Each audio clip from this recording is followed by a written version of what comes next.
If you want to learn the secrets of Schmincke's super granulating watercolors, then you must watch this video. Now I want to talk to you today about Schmincke's Shire Yellow, also called Gelb in Deutsch.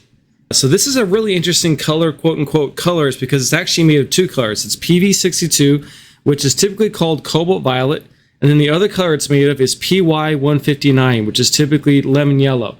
When you take these guys straight out of the tube and put them on a piece of paper, it's kind of ugly actually because it's yellow and purple together, but what happens on the piece of paper is the two colors start to separate. You really see the purple soak into the grooves of the paper and the yellow separate from that. So what I did to start with is I just did a wash from light to dark of this color, and you can, it really looks ugly when you first start, but give it a couple seconds and you'll start to see these colors separate, and it is just absolutely gorgeous. What's really interesting about this color is it kind of looks like it has like the patina and color of like old manuscripts from like the 13th, 14th centuries. But like I said, it takes a couple seconds for it to kick in.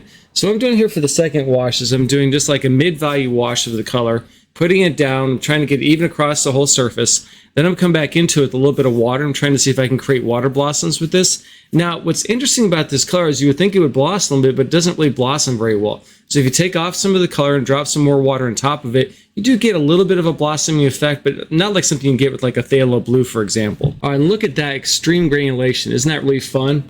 This is a beautiful color to use. Now what I wanted to test next was I wanted to see what would happen if I put down a light valued wash of the color. So what I did first was I wet the paper with clean water preferably. Then I came back in with a very light value wash. And what's interesting when you do this is that the pigment violet, cobalt violet, doesn't even show up that much. It's mainly just the yellow.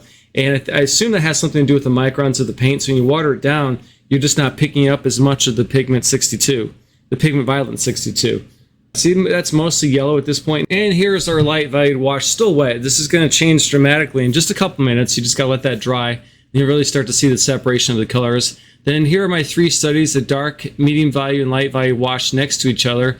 And you really can see how these two colors do separate in the piece of paper.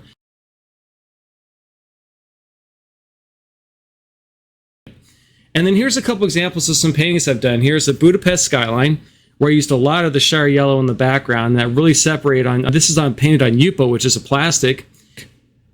So here's a painting of Chillicothe, Ohio. I'm probably saying that wrong, I apologize.